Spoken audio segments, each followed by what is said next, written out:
Et c'est fort de ces constats que nous avons sollicité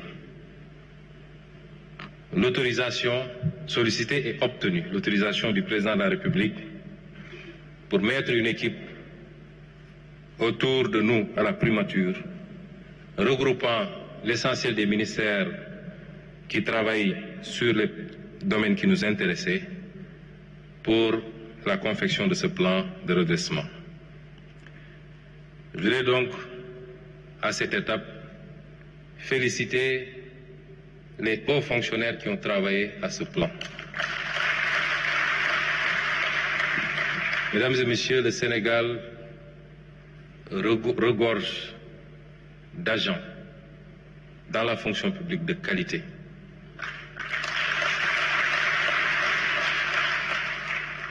Ils nous l'ont démontré déjà lors de l'élaboration du référentiel qui a été fait avec l'expertise exclusivement sénégalaise, accompagnée par un cabinet privé sénégalais également. Je veux féliciter tous ceux qui ont travaillé à ce document sous la coordination de M. Moustapha Sen, conseiller spécial chargé des questions économiques.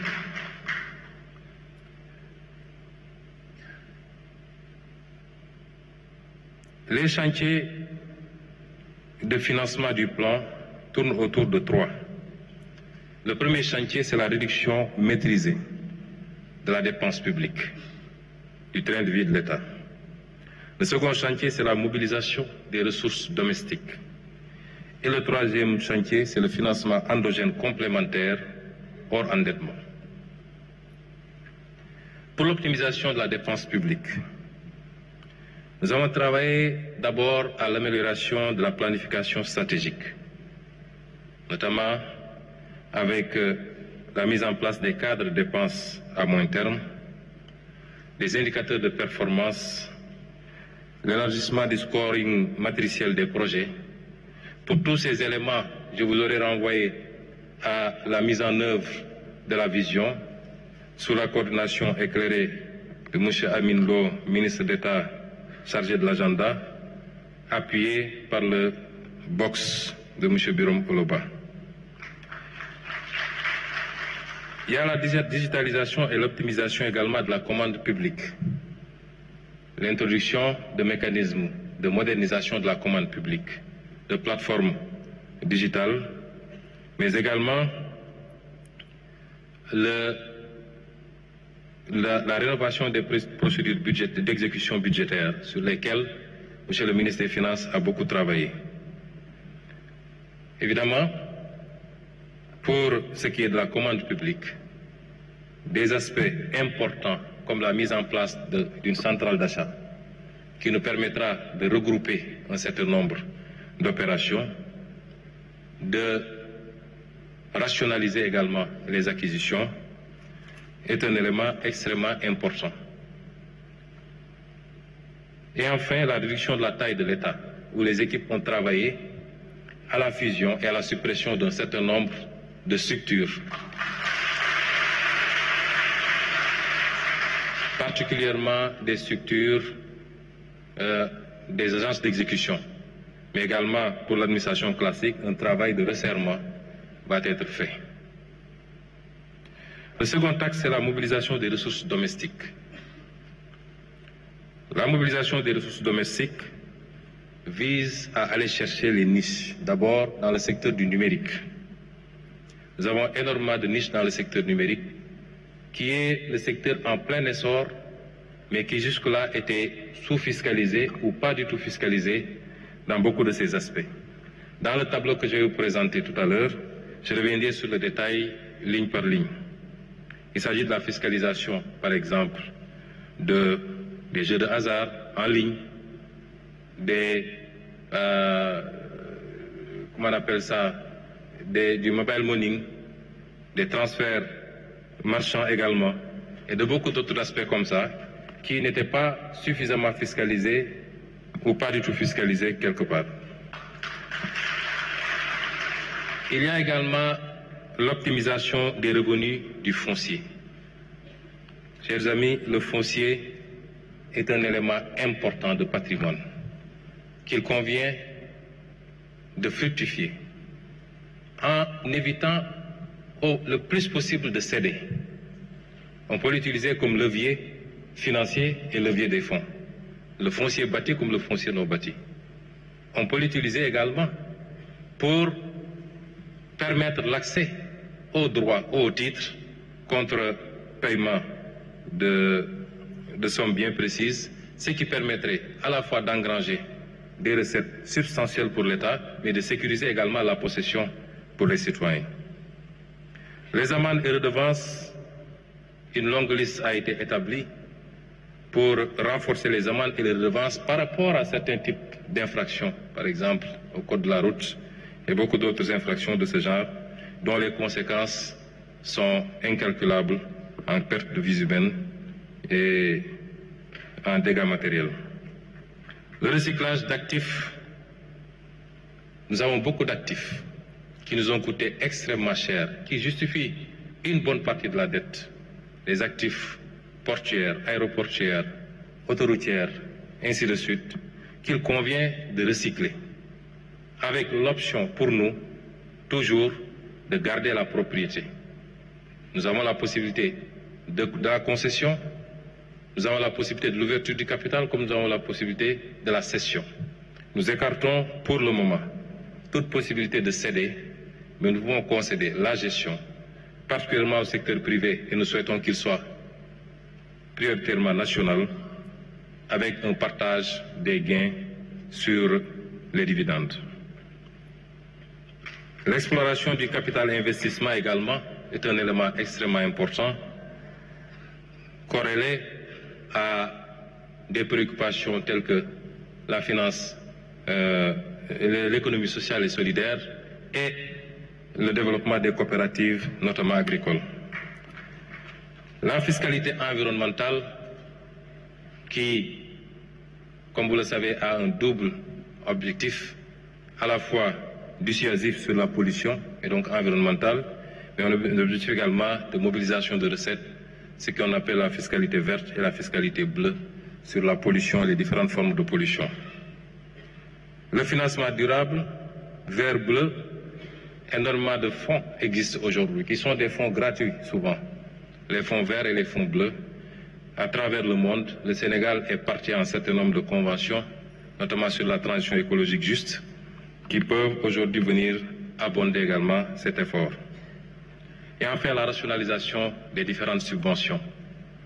Le ciblage, un peu trop, essayer de cibler pour toucher les vrais, ceux qui ont vraiment besoin de ces subventions, aussi bien dans le domaine de la pêche, dans le domaine de la distribution des produits d'hydrocarbures, ainsi de suite, pour éviter que des gens de la couche moyenne ou même des gens très aisés puissent continuer à capter les subventions au détriment de ceux qui en ont vraiment besoin.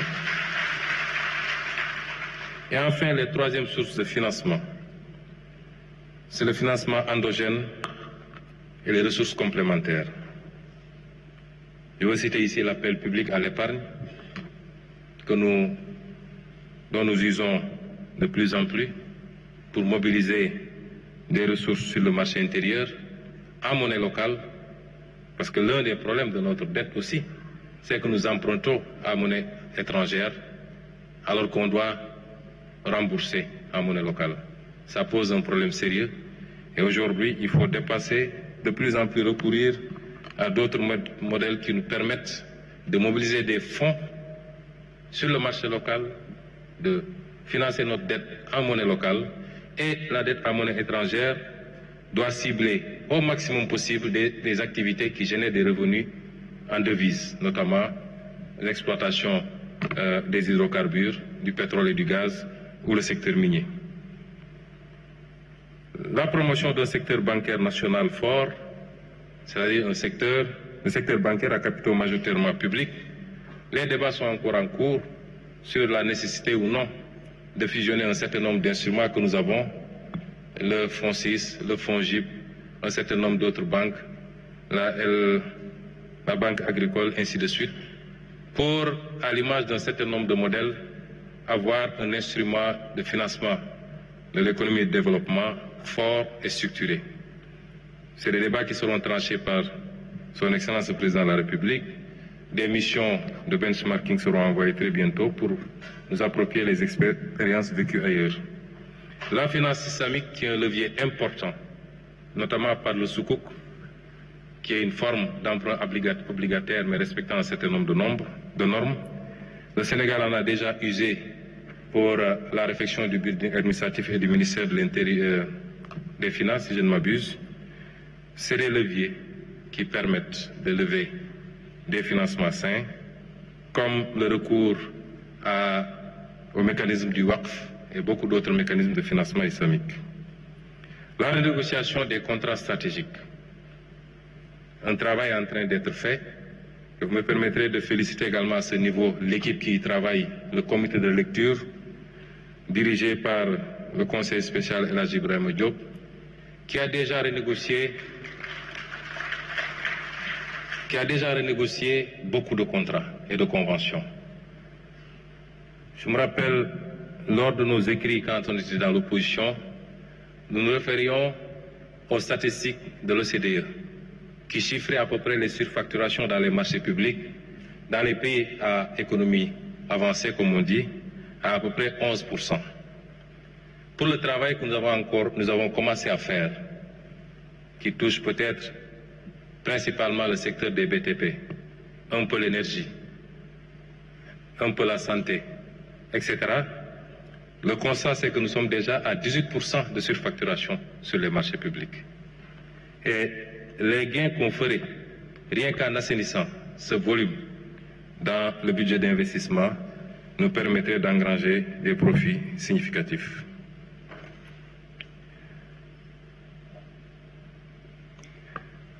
Je vous déroulerai tout à l'heure un tableau sur le détail des lignes de ressources, sur les ressources domestiques, les ressources recyclables, le financement complémentaire au endettement et la réduction de la taille de l'État. Mais les ressources attendues sur les 3 ans, 2025-2028, pour les ressources domestiques additionnelles, nous attendons 2111 milliards. Pour le recyclage d'actifs restant la propriété de l'État, nous attendons 1091 milliards.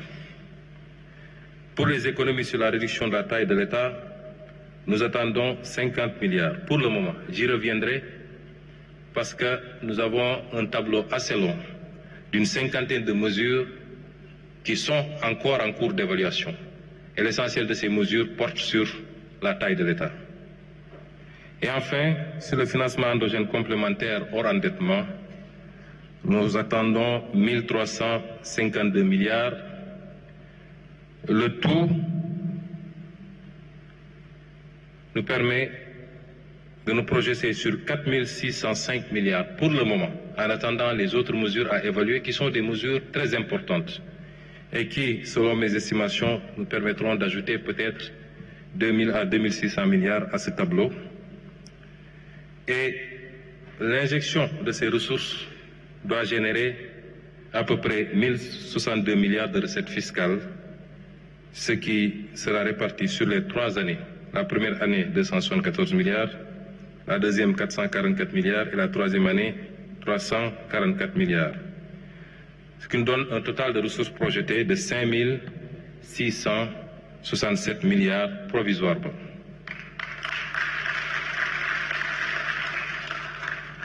Alors, je ne sais pas si ils avaient remis la clé à la régie pour pouvoir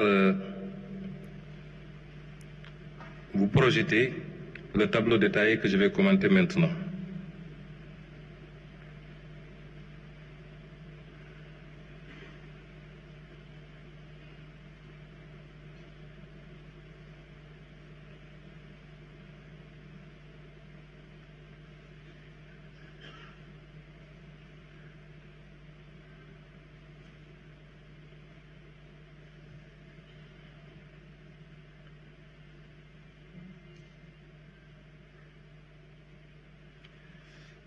Pour les différentes rubriques, la synthèse des projections se décompose en mesures nouvelles et réalistes de génération de recettes publiques et leur potentiel budgétaire sur la période 2025-2028. Pour le financement endogène, je vous ai dit que le tableau, je vais citer pour chaque rubrique quelques lignes. Nous avons la ligne renforcement de la collecte des dividendes des entités publiques, sur laquelle nous attendons 27 milliards.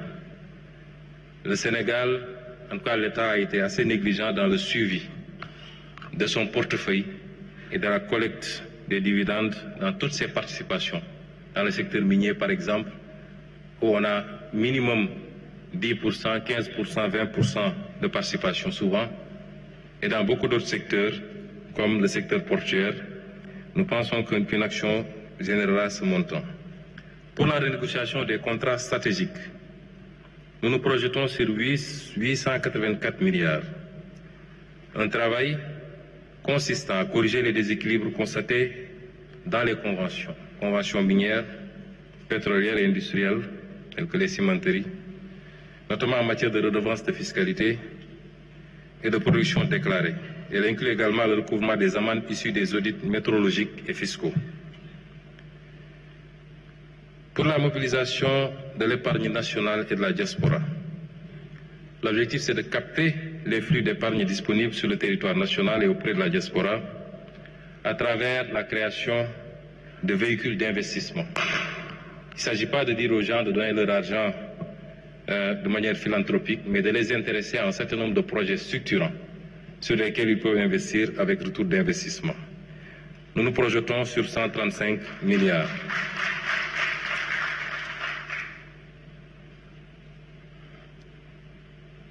Sur le déploiement des financements participatifs et solidaires, le WACF, les instruments tels que le Soukouk et les plateformes de crowdfunding, nous projetons 300 milliards. Pour l'approvisionnement gaz par GTA, un élément extrêmement important. Parce qu'aujourd'hui, les contrats de recherche et de partage de production autorisent le Sénégal à notifier ses besoins au plus tard le 1er octobre pour l'approvisionnement de son marché local. Ce que nous avons fait pour 2026. Les gains sont de 177 milliards ou de 143 milliards sur 2026 seulement, selon l'application au nom de la pénalité de 25% prévue et que BP peut vouloir appliquer. Et l'impact sur le kilowattheure, c'est de le faire passer de 115,93 francs kilowattheure aujourd'hui à 76,18 francs kilowattheure. Et donc sur les 3 ans, l'impact attendu est de 435 milliards. Pour les actifs détenus par la SOGEPA, qui peuvent être utilisés comme effet de levier, nous nous projetons à 341 milliards. Pour ce qui est de la régularisation du renouvellement de concessions des opérateurs téléphoniques également, nous nous projetons à 200 milliards. Sur les frais de visa électronique que nous avons décidé d'appliquer pour l'entrée sur le territoire national, aux pays hors Afrique et aux pays africains qui nous appliquent le visa, nous nous projetons à 60 milliards. Sur le recyclage d'actifs comme les autoroutes, nous nous projetons à 126 milliards. Par rapport à la réduction du train de vie de l'État, je vous avais dit tantôt que pour le moment, une seule mesure sur la dizaine de mesures, une seule mesure est pour le moment évaluée. C'est la restructuration du secteur parapublic. notamment la suppression et la fusion d'agences, et elle nous donne un gain de 50 milliards. Les 8 ou 9 autres mesures sont en cours d'évaluation et je peux vous en citer quelques-unes qui sont des mesures fortes relativement à la réduction de la taille de l'État ou du train de vie de l'État. J'ai parlé tantôt de l'élimination des surfacturations sur les marchés et les chantiers publics, la réduction des subventions accordées à certaines entités publiques qui doivent pouvoir avoir leur autonomie financière, la réduction sélective et progressive des subventions aux équipements de pêche, des détaxes de carburant, etc., l'économie sur les frais liés à l'organisation des élections. Je crois que les conclusions du dialogue politique nous permettraient de le faire, rien qu'avec le bulletin unique. Je passe sur les autres. Le plafonnement de la masse salariale dans le secteur parapublic, puisque la loi organique portant sur les lois de finances a prévu le plafonnement, l'inscription chaque année dans la loi de finances, le plafonnement des salaires dans le secteur parapublic et au niveau des institutions et du secteur public. Ça n'a été inscrit qu'en 2021, le décret d'application n'a jamais été pris. Et sur 2026, nous réintégrerons cette mesure qui aura certainement un impact important. La réduction de la fréquence et du coût des missions à l'étranger, la mise en place de la centrale d'achat, la réduction des charges locatives d'eau et d'électricité de l'administration, l'optimisation de la réforme sur les véhicules de l'administration, la lutte contre les pertes techniques même de la Sénélec qui sont évaluées à 90 milliards quand même. C'est autant de mesures qui vont venir abonder cette rubrique et certainement nous permettre de faire des économies extrêmement plus substantielles sur le train de vie de l'État.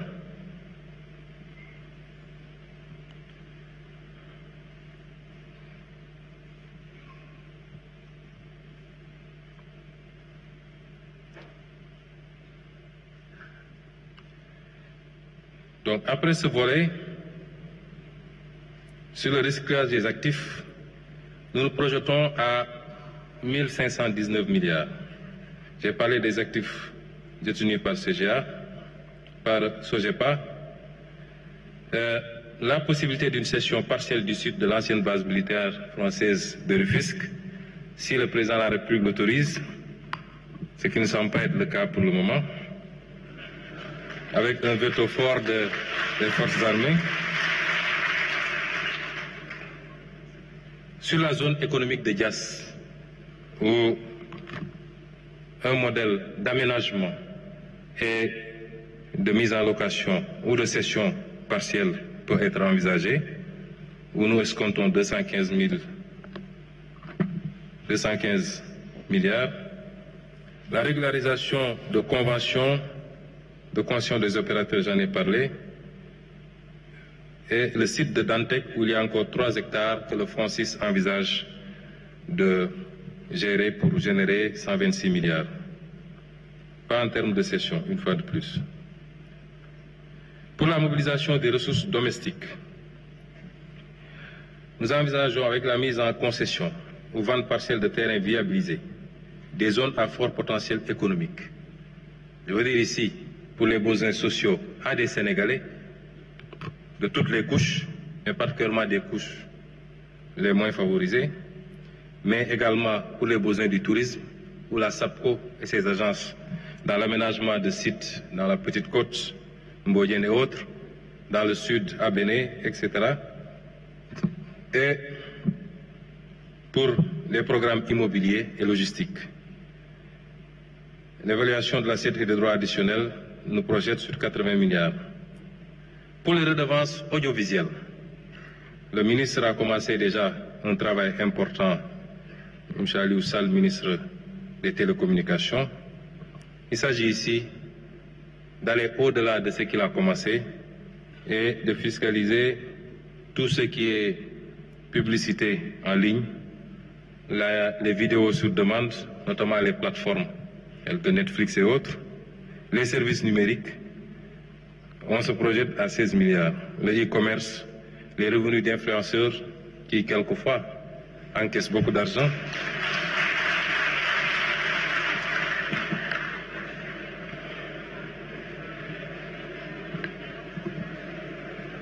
La taxation du mobile money.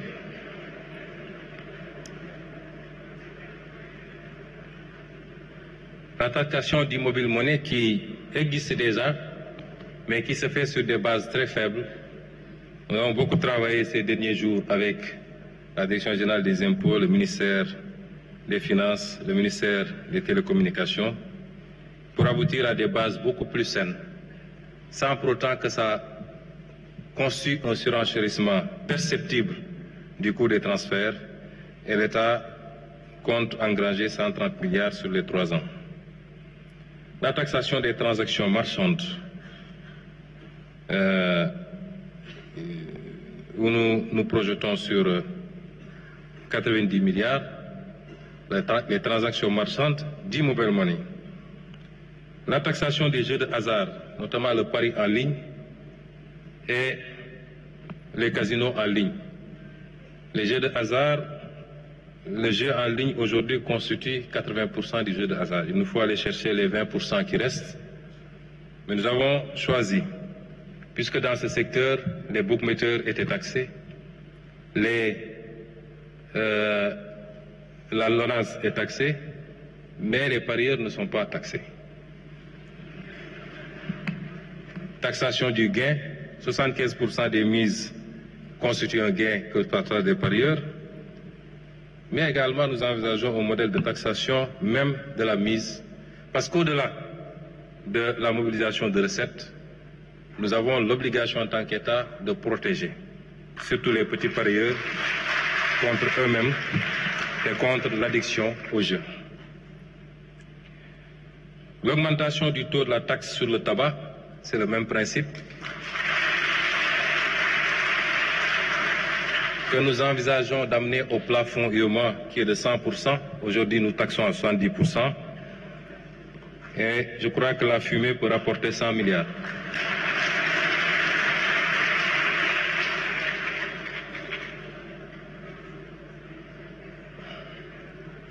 Le relèvement de l'âge limite d'importation des véhicules de tourisme. C'est une forte demande de la diaspora. Ils seront satisfaits aussi bien pour les véhicules utilitaires, 8 à 10 ans, les véhicules supérieurs à 3 tonnes 500, 10 à 15 ans, et la généralisation des droits d'accès sur les véhicules de transport et de marchandises. Ces 3 mesures doivent pouvoir rapporter un peu plus de 100 milliards.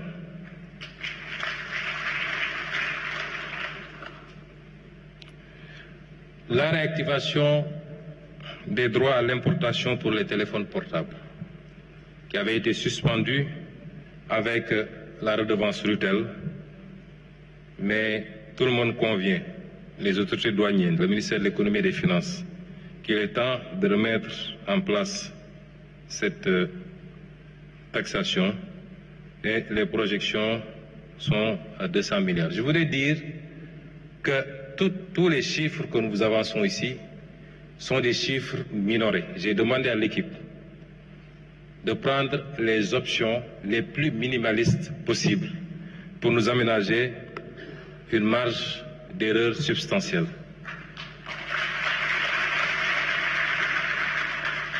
La mise en place d'un programme de marquage fiscal qui permet de lutter évidemment contre la fraude sur les quantités, mais également de garantir un peu la qualité de la consommation. Donc des préoccupations de santé, où nous projetons 87 milliards.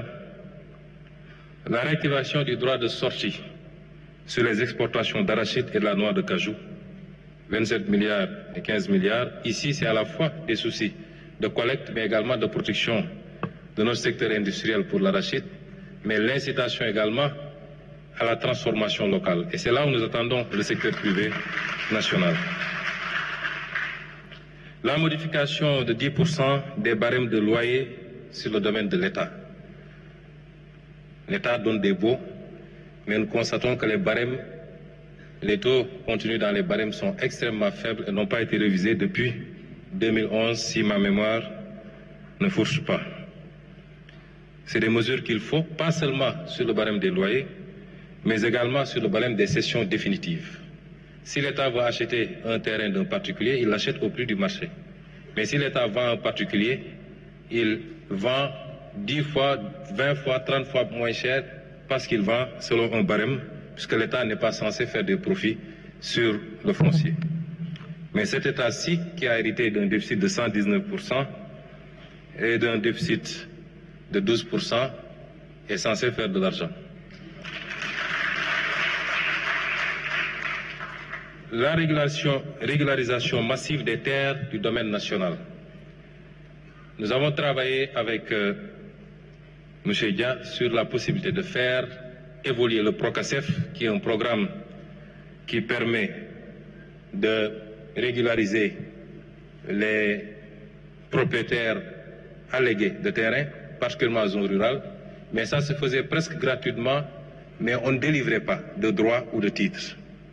L'instruction, c'est d'aller vers la délivrance de droits et de titres pour sécuriser les propriétés et permettre à ces gens-là non seulement de pouvoir sécuriser, mais de pouvoir même avoir un levier pour faire prévaloir auprès des banques pour lever des fonds utiles à leur activité.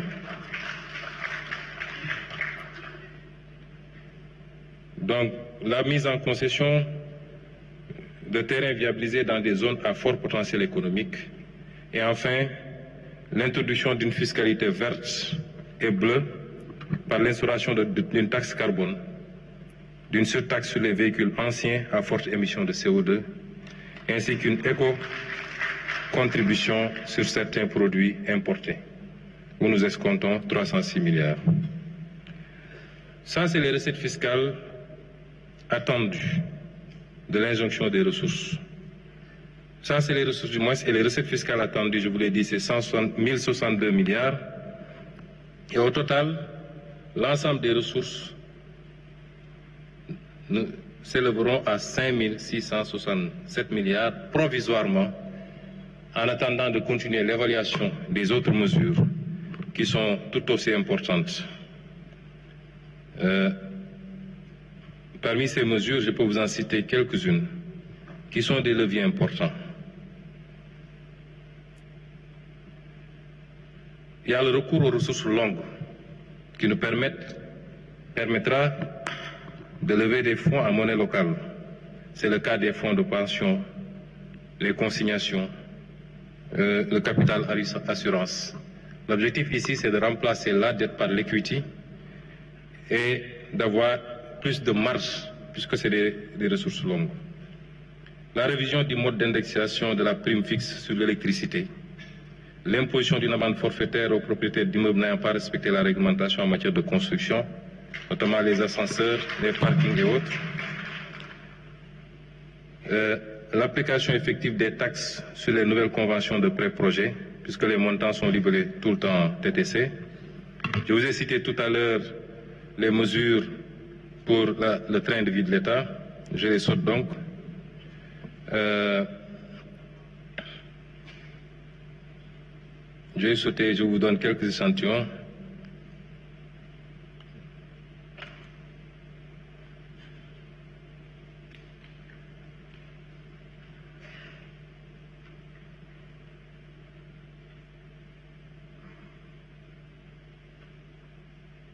L'application du droit de sortie sur les exportations de produits miniers non couverts par la stabilisation fiscale, la taxation des occupants sans droit ni titre, la traque et la sanction des fausses quittances, des faux certificats de taxes, des certificats recyclés. Nous sommes en train de faire ce travail sous la supervision du président de la République. Je ne vous en dirai pas davantage puisqu'il est en cours, mais la lutte et la compression de la fraude sur ces aspects-là va générer énormément de ressources. J'ai parlé de la subvention modulée du carburant, donc le ciblage.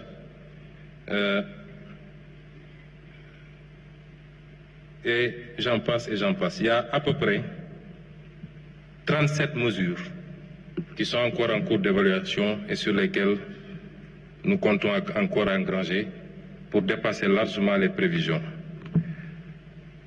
L'exercice auquel nous nous livrons n'est pas seulement un exercice conjoncturel. C'est vrai, il y a une situation qui l'exige. Ça ne nous a pas été imposé de l'extérieur pour une fois. C'est souverainement qu'on a décidé de le faire. Mais au-delà de cette situation conjoncturelle, cet exercice nous permet de répondre à une des positions que nous avons toujours défendues. C'est que nous avons la capacité de faire évoluer de manière substantielle notre budget. Nous avons toujours dit que nous n'avons pas exploré peut-être le tiers de nos capacités. Ce qu'il faut retenir aujourd'hui, c'est que l'instauration de ces mesures et leur prolongement au-delà de ce délai de 3 mois doit nous permettre de hisser substantiellement le budget de l'État du Sénégal et d'offrir plus de possibilités à l'État de répondre aux préoccupations des Sénégalais. Pour revenir au PowerPoint, Monsieur le technicien,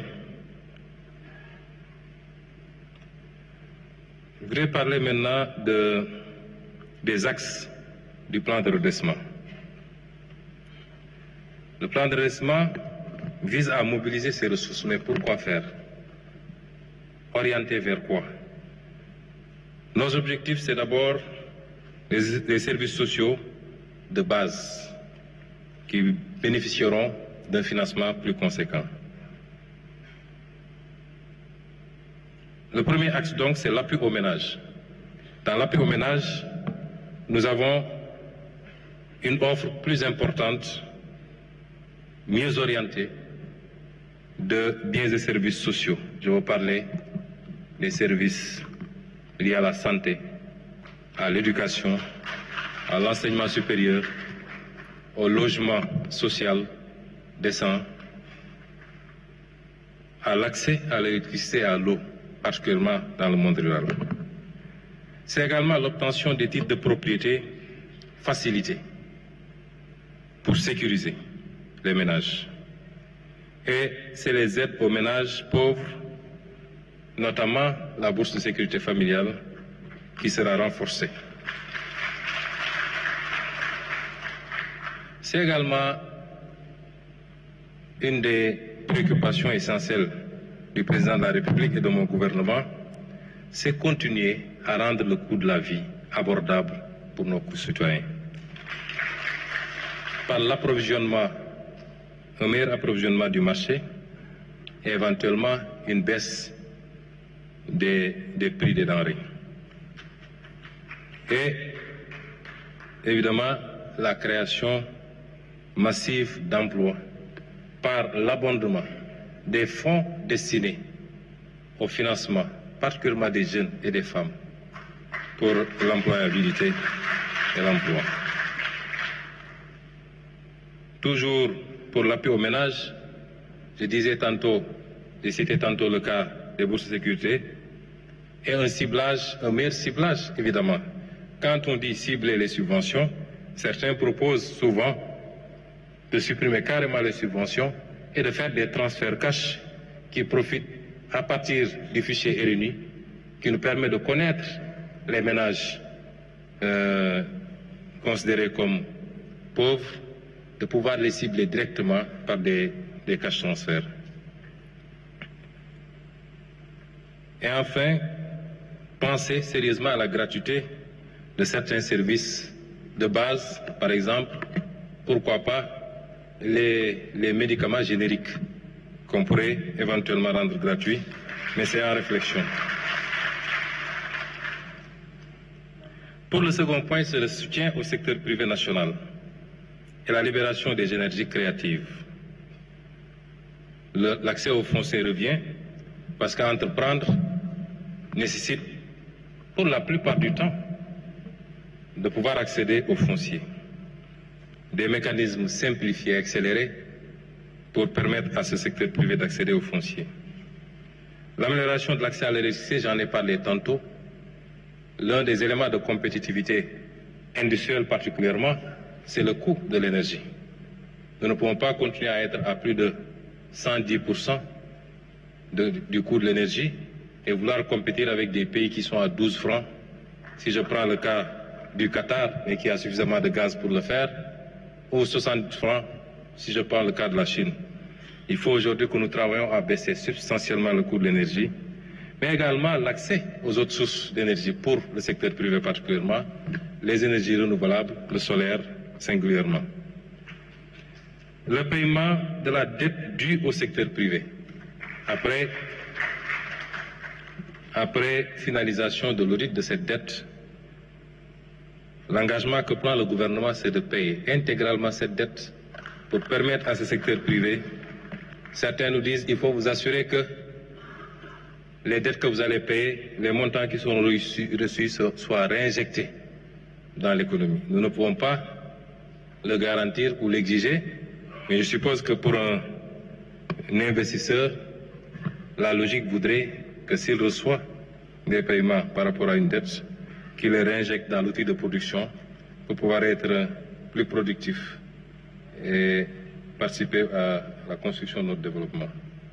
Le développement des infrastructures dans les pôles, entre les pôles, dans les zones économiques, également, est un engagement que nous prenons vis-à-vis du secteur privé. La mise en place d'une garantie marché pour faciliter beaucoup de choses, notamment avec les contrats triennaux, parce que beaucoup de membres de la société civile se plaignent de ne pas pouvoir avoir une prévisibilité par rapport au marché public.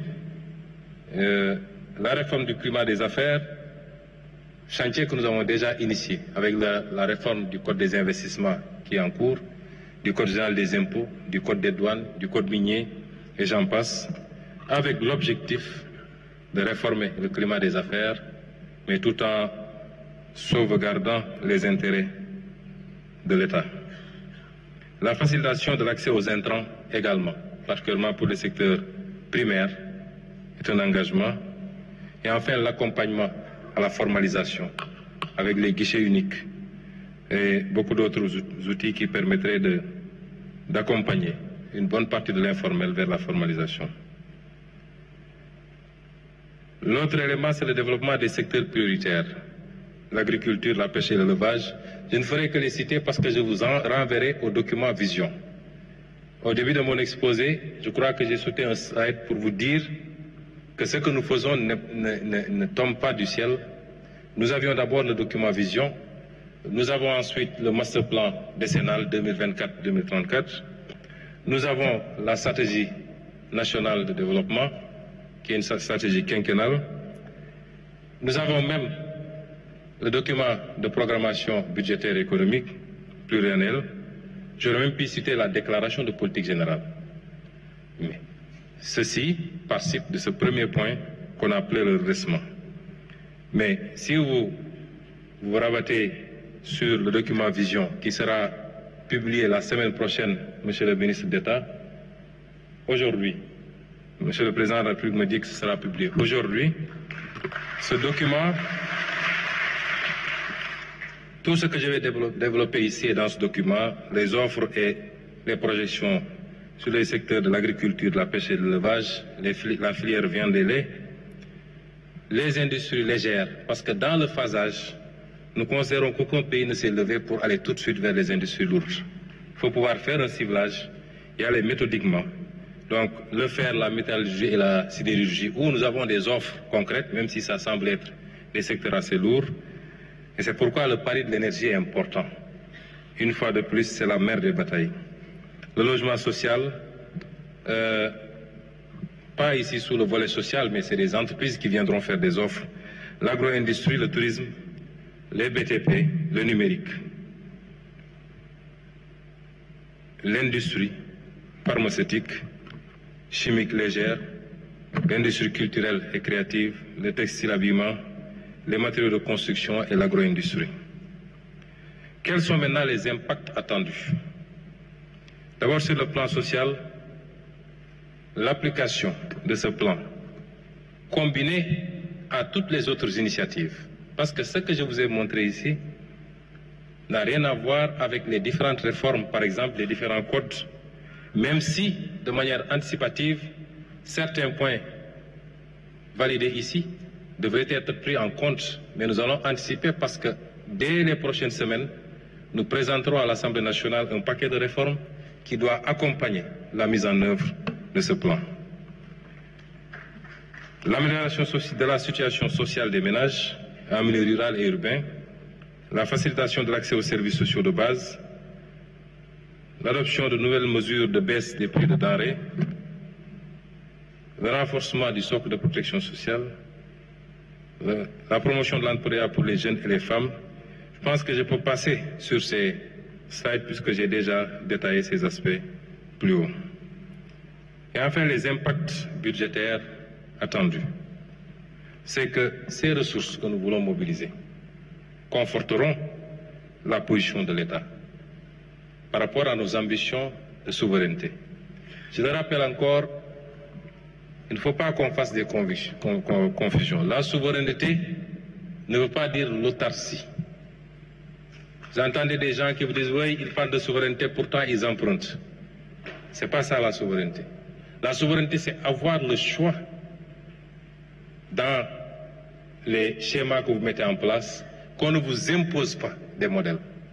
C'est de pouvoir dire, ma priorité c'est de mobiliser sur les marchés, dans des conditions les plus favorables, les taux les plus favorables, les maturités les plus favorables, et de ne recourir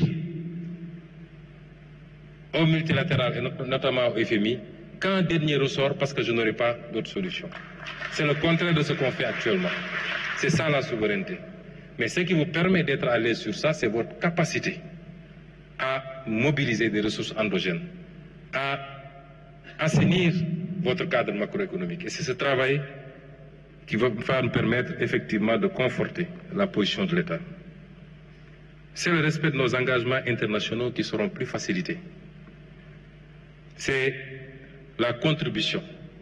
On ne dit pas que c'est ce plan qui va le faire à lui seul, mais il contribuera substantiellement à l'objectif d'atteinte de ramener le déficit à 3% en 2027. Mesdames et messieurs, nous voici arrivés au terme de notre exposé. Ce que je voudrais dire aux Sénégalais, c'est que nous parlons souvent de souveraineté. Moom sa bopp, mais moom sa bopp am na lu ko jiitu. Li ko jiitu mooy mënal sa bopp.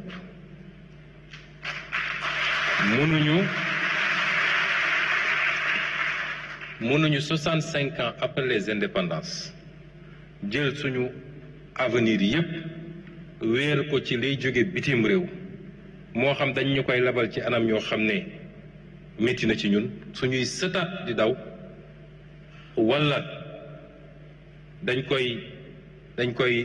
tàllal loxo di ñaan réew muy doxee noonu mooy réew moo xam ne optéwul pour le développement. man ngeen dégg ñu ne ñoom de lépp la ñu bëgg a taxé bu ngeen seetee li ñu def fexe nañu ba li nga xam ne mooy lu essentiel ci dundu Sénégalais yi laaluñu ceeb laaluñu diwlin laaluñu courant laaluñu yooyu yëpp dañ leen bàyyi waaye muqi mi mën nañ cee laaj xaalis ndax du lu essentiel. xoos bi mën nañ cee laaj xaalis parce que du lu essentiel ak yeneen yoo xam ne niñ ko tëggee nit ki koy def imma du ko yéeg bu koy def parce que taxe indirecte la c'est indolore wala même bu ko yéegee njëriñ bi mu koy jural moo ëpp solo ndax ki nga xam ne génne na pour am bail wala titre foncier mu war koo téye giiru dundam bu fi jógee jox ko doomam kooku jox ko sëtam loolu njëriñ gi mu koy jural moo ëpp solo li mu jotoon a génne pour am loolu.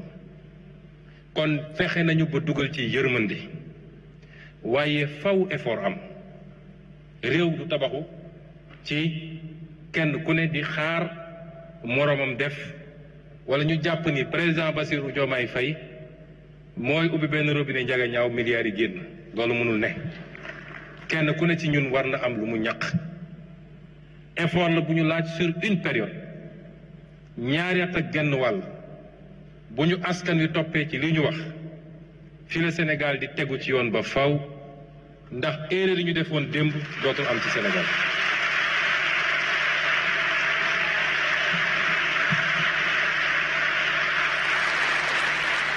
ma xam nag njàmbarte réewu Sénégal ak askanu Sénégal njàmbarte boobu ñu wane woon démb pour ne dañuy sauver suñu démocratie ak suñuy liberté mu jaral nit ñi bakkan ñàkk liggéey dem kaso loolu page boobu tourné nañ ko njàmbarte googu tey war nañ koo jublu nag ci tabax réew mi ci koom-koomu réew mi loolu la ñu laaj Sénégal yi waaye nag effort bi ñu leen di laaj donte def nañ ci yërmande bu bari ñun ñëpp d'accord nañu dafa war am lu mu ànd ak ndax li ma leen njëkk a présenté ci situation réew mi mooy li ñu làq askan wi te lenn ci loolu ñu dugal ko fu mu warutoon dugg du 1 milliard du juróomi milliard est-ce que am na fii kenn ci salle bi koo xam ne bëgg na loolu ñu mel ni musul am daat koy suul mu jeex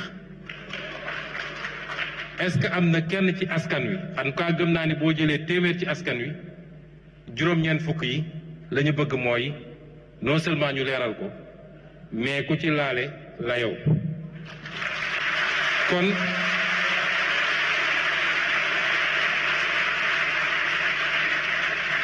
kon liggéey yooyu dañoo ànd ndax suñu ne woon rek sénégalais yi lii mun nañ ko def ñun ñëpp nañu ànd def effort te liñ ci jiital mooy effort yi état bi di def balaa ñu naan citoyen bi dundu état gi la ñu njëkk ne nañ ko xool effort yooyu mënoo ko laaj sénégalais yi ba pare ne leen dafa am yorin bu baaxul bu ñu yóbbu ba fii te doo layoog ñi def loolu kon sénégalais yi duñ la topp kon jot na suñu kattan suñu xam-xam suñuy waxtaan suñuy yitte ñu jël ko lépp concentré ko ci lii ndax lii mooy njëriñu réew mi de bañ divertissement yi bañ li ñuy tardel bàyyiwuma ci élève bi baykat bi transporteur bi étudiant bi cadre bi kilifa diine bi bépp couche sociale bi dañu xam ni lii moo war a doon suñu yitte ci ñetti at yi ñu jëm buñ ko defee Sénégal taxe ba faw ñu ngi leen di gërëm di leen sant.